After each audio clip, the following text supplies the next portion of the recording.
اعوذ باللہ من الشیطان الرجیم بسم اللہ الرحمن الرحیم۔ اب جو یہ آخری رکوع آ رہا ہے سورہ مبارکہ کا، اس کے ترجمے سے پہلے مجھے تھوڑی سی تمہیداً کچھ بات عرض کرنی ہے۔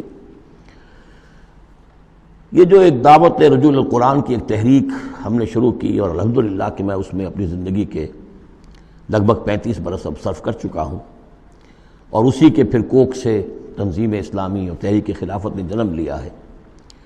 اس دعوت رجوع القرآن کی جو بنیاد ہے، اور جس کو کہ میں نے ذریعہ بنایا ہے قرآن مجید سے لوگوں کو متعارف کرانے کا، اور قرآن مجید کے ذریعے سے دین کے جامع تصور کو لوگوں کے سامنے پیش کرنے کا، اور قرآن مجید کے ذریعے سے دین کی طرف سے جو بنیادی فرائض ہم پر عائد ہوتے ہیں اس کا ایک جامع تصور دینے کا جو میں نے کام کیا ہے، اس کے لیے ذریعہ میں نے بنایا ہے ایک منتخب نصاب کو، مطالعہ قرآن حکیم کا منتخب نصاب۔ یہ جو منتخب نصاب ہے یہ تقریباً کل قرآن کے 1/15 حجم کے اندر یوں سمجھیے کہ 2 پاروں کے لگ بھگ ہے، مائنس پلس کم و بیش 2 پارے ہوں گے۔ تو اس میں ان آیات کو لیا گیا ہے کہ جن میں ایک تو یہ کہ دین کا جامع تصور بہت مختصر الفاظ میں سامنے آ جائے، اور جو فرائض دینی ہیں جس کا کہ ہم سے باز پرس ہونی ہے، جس کے بارے میں پوچھ گچھ ہونی ہے، تو اس کا صحیح تصور ہمیں معلوم ہے۔ کوئی نماز روزہ یہ تو فرض ہے، سب جانتے ہیں، اس کے علاوہ بھی کوئی چیز فرض ہے، کسی چیز کے بارے میں ہم مسئول ہیں، ذمہ داری ہماری ہے یا نہیں ہے۔ تو وہ جو منتخب نصاب ہے اس کے مختلف جو حصے ہیں، ہم کچھ حصوں سے گزرے ہیں، لیکن یہ میں آج سوچ رہا تھا کہ جیسے میں نے آپ کو بتایا تھا کہ حروف مقطعات کا معاملہ یہ ہے کہ 29 حروف ہیں یا 28 حروف ہیں عربی زبان کے الفابیٹس جو ہیں، شروع کے حصوں میں سے حروف میں سے بہت کم ہیں جو حروف مقطعات میں آئے، اور آخری جو حصہ ہے اس کے تختی کے، اس کے بہت سے حروف ہیں، اکثر و بیشتر ہے کہ جو حروف مقطعات میں آئے۔ تو یہ پہلی مرتبہ میرا ذہن ادھر گیا ہے کہ ہمارے اس منتخب نصاب میں بھی یہ چیز کوئی میرے پیش نظر نہیں تھی کہ جان بوجھ کر ایسا کیا ہو۔ زیادہ حصے اسباق وہی ہیں کہ جو نصف ثانی سے متعلق ہیں، بلکہ قرآن مجید کے آخری حصے سے زیادہ جو ہیں وہ اس میں مقامات اور آیات اور رکوع یا صورتیں شامل ہوئی ہیں۔ لیکن اس وقت اس کا تعارف میں یہ کرا رہا ہوں کہ اس کا ایک بڑا مرکزی درس ہے کہ جو اگلی جو یہ رکوع آ رہا ہے جو 6 آیات پر مشتمل ہے، یہ اس کا بڑا مرکزی درس ہے۔ یہ جو میرا منتخب نصاب ہے اس کے 6 حصے ہیں۔ نقطہ آغاز ہے سورۃ العصر، والعصر ان الانسان لفی خسر الا الذین آمنوا وعملوا الصالحات وتواصوا بالحق وتواصوا بالصبر۔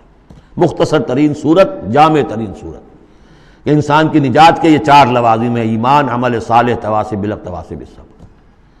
پھر 3 اور مقامات ہم نے اس میں ایسے ہی جامع مقامات جس میں یہ چاروں چیزیں تقریباً بیان ہوئی ہیں وہ شامل کر کے وہ پہلا حصہ ہو گیا۔ اس کا ایک درس ہم گزر چکے ہیں سورہ بقرہ میں، آیت البر، اس کا درس نمبر 2 ہے۔ لیس البر ان تولوا وجوہکم قبل المشرق والمغرب۔ نیکی جو تم نے سمجھی ہوئی ہے، کسی نے کسی شے کو نیکی سمجھا ہوا، کسی نے کسی کو نیکی سمجھا ہوا ہے، اصل نیکی کیا ہے، پوری نیکی کیا ہے، نیکی کی روح کیا ہے، جڑ بنیاد کیا ہے، نیکی کے مظاہر کیا ہیں، ان مظاہر میں پھر اقدمیت کس چیز کی ہے، اولیت کس شے کی ہے، ثانوی درجے میں کون سی ہے، پھر چوٹی کیا ہے، سمم بونم کیا ہے، سب سے اونچا جو مقام ہے، جو مقام مطلوب ہے وہ کیا ہے۔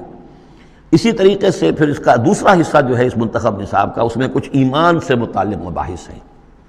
ایمان کن چیزوں کا نام ہے، کیسے ایمان وجود میں آتا ہے، تو اس میں سورہ فاتحہ بھی ہے، وہ بھی ہم پڑھ چکے ہیں، اور پھر سورہ آل عمران کا جو آخری رکوع کی آیات تھیں، ان فی خلق السماوات والارض واختلاف اللیل والنہار یہ بھی جو ہے لآیات لأولی الالباب۔